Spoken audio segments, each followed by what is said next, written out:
ராணிப்பேட்டை மாவட்டம் ஆற்காடு அடுத்த கிருஷ்ணாபுரத்தில் நாங்கள் வசித்து வரோம். நேற்று இரவு வந்து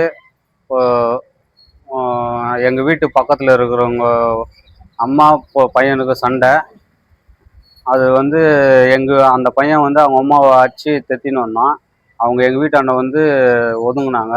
ஏன்பா அடிக்கிறேன்னு நாங்கள் தடுக்க போனதுக்கு எங்கள் பொண்டாட்டியை அடித்து தாலி கயிறெல்லாம் பிடிச்சிக்கிட்டு அவங்கள எப்படியா அது இதுன்னு பேசினான். நான் போயிட்டு எங்கள் வீட்டில் ஏன்பா அப்படி பேசுகிற, ஏன்பா அடிக்கிறேன்ட்டு நான் மடக்க போனேன். என்னையும் அடிச்சிட்டான் ராடால்.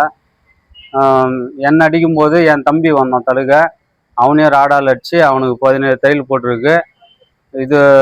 இது வந்து நாங்கள் நைட்டு ஹாஸ்பிட்டலுக்கு வந்தோம் நேற்று நைட்டு.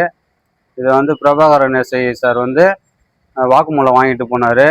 வாக்குமூலம் வாங்கிட்டு போயிட்டு காலையில் அரெஸ்ட் பண்ணிடுறேன் அப்படின்னு சொன்னார். காலைல போய் தேடி பார்த்துட்டு வந்துட்டேன், ஆள் இல்லை அப்படின்னாரு கேட்டதுக்கு. அதுக்கப்புறம் இப்போ கேட்டால் அரெஸ்ட் பண்ணுற மாதிரி அவங்களுக்கு காயம் சின்னதாக தான் இருக்குது, உங்களுக்கு ஒன்றும் அவ்வளோ பெரிய இதுவும் இல்லை அப்படின்ற மாதிரி பேசுகிறாரு பிரபாகரன் எஸ்ஐ சார். வந்து இது வந்து நீங்கள் தக்க நடவடிக்கை எடுக்கணும். எனக்கு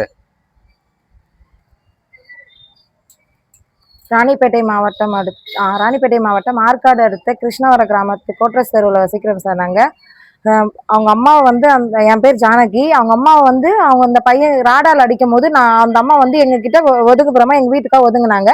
அப்போ அந்த பையன் வந்து ராடு எடுத்துட்டு அவங்க அம்மாவை அடிக்கிறதுக்கு வந்தான். நீங்க ஏன் அடிக்கிறதுக்கு வரப்ப நான் மடக்க போகும்போது என்னை வந்து தகாத வார்த்தையில தேவடியா அப்படின்ற வார்த்தையில என்னை திட்டி அவன் அடிக்கிறதுக்கு வந்தான். நீ யாரடா கேட்குறேன்னு சொல்லி நான் தள்ளி விடும் போது என்னுடைய தாலி, என்னுடைய கழுத்து செயின், 3/4 சவரம் கழுத்து செயின் என்னது காணோம் சார்.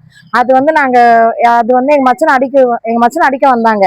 அதுக்கு நீ யார என்ன அடிக்கிறதுக்குன்னு கேட்டு எங்க மச்சனை தலையில அடிச்சு எங்க மச்சனுக்கு 18 தையல் போட்டிருக்காங்க சார். எங்க மச்சனுக்கு நைட்டு வந்து நாங்க கேஸ் கொடுத்தோம்.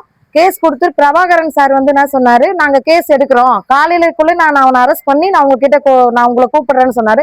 இது வரைக்கும் அவர் எந்த ஆக்ஷனும் எடுக்கல. கேட்டா அவ்வளவு பெரிய காயம் இல்லை, ஆக்ஷன் எடுக்கிற மாதிரி காயம் எங்களுக்கு கிடையாது. இதுக்கு தக்க நடவடிக்கை எடுத்து கொடுக்கலன்னா நாங்க எஸ்பி ஆபீஸ் வரையும் நான் போய் பிரபாகரன் சார் மேல கேஸ் கொடுப்பேன் சார்.